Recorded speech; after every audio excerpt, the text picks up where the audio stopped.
बंकिम दा बंकिम दा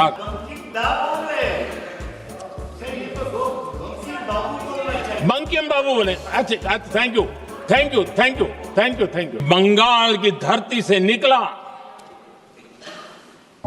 बंकिम दा का ये भाव सूत्र।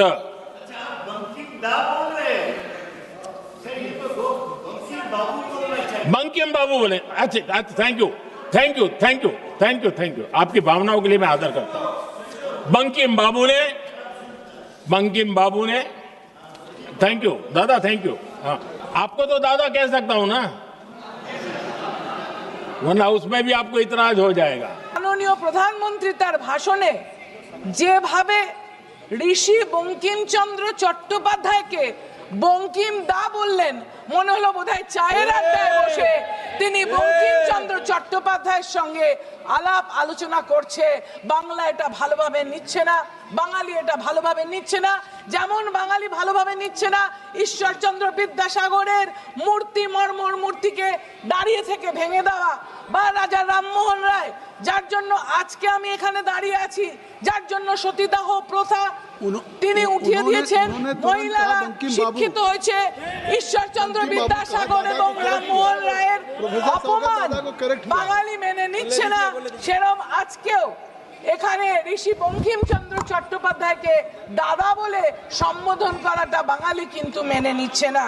ভারতবর্ষের প্রধানমন্ত্রী বেশ কিছুদিন ধরে এমন সমস্ত আচরণ করছেন যা ভারতীয় সংস্কৃতি এবং ঐতিহ্যের পরিপন্থী, এবং তারই সর্বশেষ নাও হয়তো তার অন্তিম পরিণতির দিকে আজকে তিনি সাহিত্য সম্রাট বঙ্কিমচন্দ্র চট্টোপাধ্যায়কে, যিনি আনন্দমঠ লিখেছিলেন, যিনি তার আনন্দমঠে বন্দে মাতরম সঙ্গীত, যেটাকে জাতীয় সঙ্গীত বলা হয়,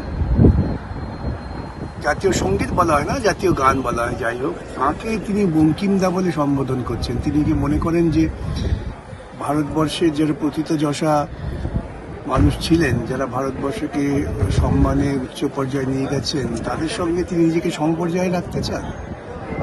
কিন্তু তিনি ইতিপূর্বে নিজেকে তো বলেছেন তিনি অজৈবিক, এবং ঠিক অজৈবিক প্রাণীর মধ্যে আচরণ করছেন। তার মধ্যে জৈবিক প্রাণীর যে সদ্গুণগুলো থাকা দরকার, সৌজন্য থাকা দরকার, সেসবের প্রচন্ড ঘাটতি দেখা যাচ্ছে।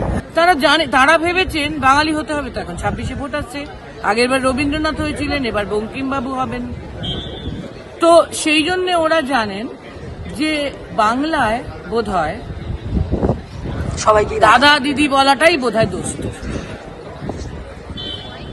দাদা দিদি বলা আলাদা জিনিস, সেটা আমাদের মতন লোকেদের দিন বলা যায়, কিন্তু এমনকি আমাদের দিদি আমাদের ঘরের লোক, বাংলার ঘরের মেয়ের মতন, তাকে দিদি বলে সেটা আলাদা কথা। কিন্তু যারা মহা মনীষী, রবীন্দ্রনাথ,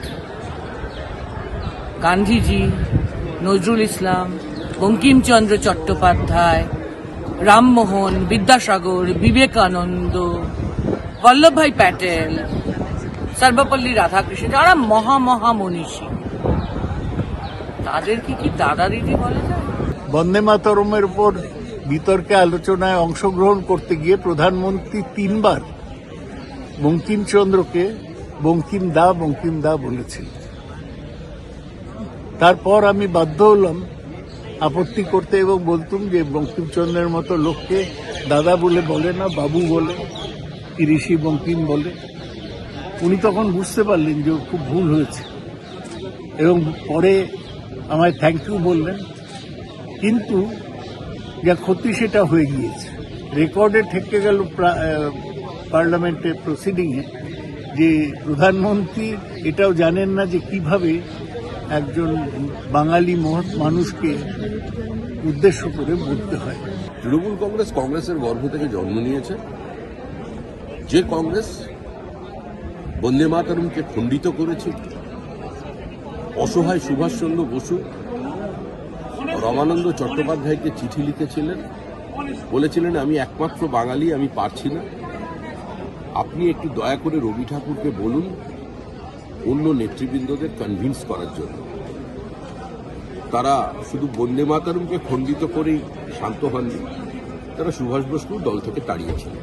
1937 সালে যদি বন্দে মাতরম খণ্ডিত না হতো তাহলে হয়তো আমাদের এই দেশভাগ দেখতে হতো না। কারণ সুভাষচন্দ্র বসু একমাত্র নেতা ছিলেন যিনি দাঁড়িয়ে বলতে পারতেন যে I don't believe in 2 nation, I believe in 1 nation. তাকেও ওরা সরিয়েছেন। তো এই কংগ্রেস লিগ্যাসি তো এখনো তৃণমূল কংগ্রেস বহন করছে।